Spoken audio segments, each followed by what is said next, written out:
नमस्कार, मैं हूं अमृता निमेश जैन और आप देख रहे हैं नादी टीवी। बुलेटिन की शुरुआत करेंगे।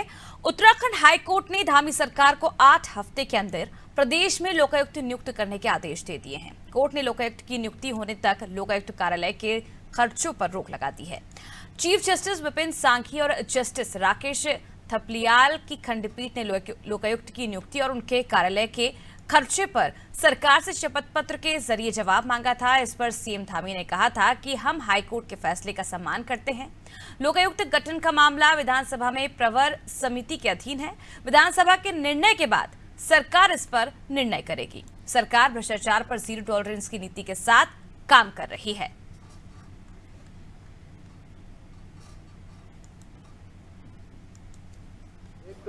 नया एक्ट बनना था और नए एक्ट के बाद जो है उस पर विधानसभा की परवर समिति उस पर काम कर रही है। परवर समिति का अभी निर्णय नहीं आया है। परवर समिति का निर्णय आएगा तो उसके बाद ही जो है उस पर सरकार कार्रवाई करेगी। हम तो शुरू से जीरो टॉलरेंस की बात करते हैं, भ्रष्टाचार मुक्त उत्तराखंड की बात करते हैं और हमारी ही पहल थी कि जो है एक भ्रष्टाचार के विरुद्ध जो है एक बड़ी लड़ाई होनी चाहिए, भ्रष्टाचार मुक्त भारत होना चाहिए। उसके लिए माननीय प्रधानमंत्री जी के नेतृत्व में आज पूरे देश के अंदर एक नई कार्य संस्कृति भ्रष्टाचार मुक्त भारत की दिशा की ओर आगे बढ़ रही है। तो देखिए, लोकायुक्त का गठन मामला विधानसभा में प्रवर समिति के अधीन है। विधानसभा के निर्णय के बाद सरकार इस पर निर्णय करेगी।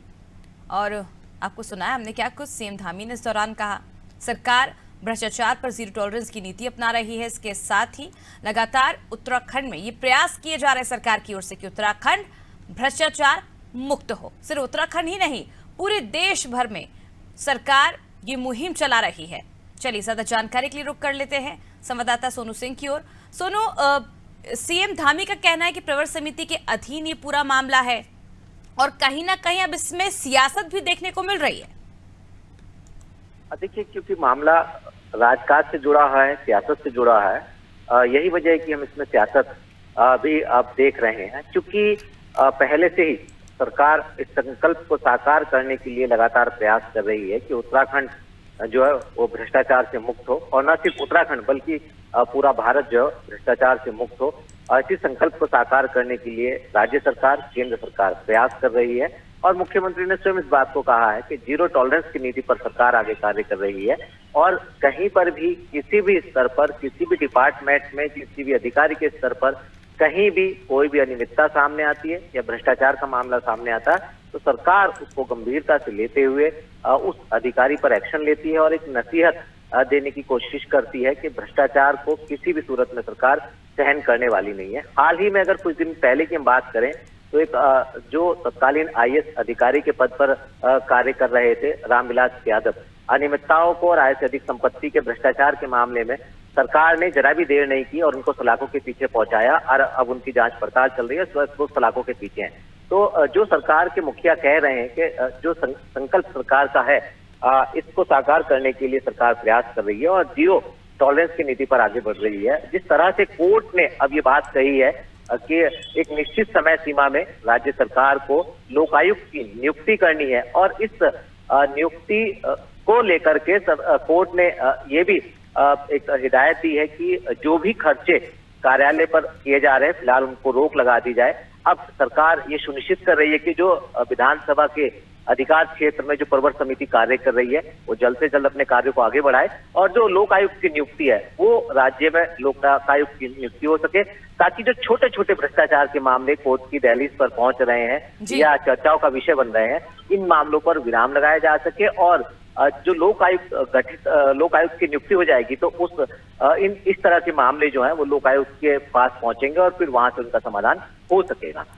लेकिन सुनो, सवाल तो ये भी उठता है क्योंकि अब हाईकोर्ट ने भी दबाव बनाया कहीं ना कहीं सरकार पर, कहा है कि जल्द से जल्द लोकायुक्त की नियुक्ति की जाए, आदेश भी जारी किए गए हैं। और 2017 विधानसभा चुनाव की अगर बात करें तो उस दौरान सरकार ने जनता से ये वादा भी किया था कि 100 दिन में लोकायुक्त बनाने का वादा किया गया था, लेकिन उसके बावजूद भी 6 साल गुजर गए, उसके बाद भी लोकायुक्त का कुछ अता पता नहीं है। कहीं ना कहीं विपक्ष के साथ साथ जनता के सवालों के भी जवाब देने होंगे सरकार को।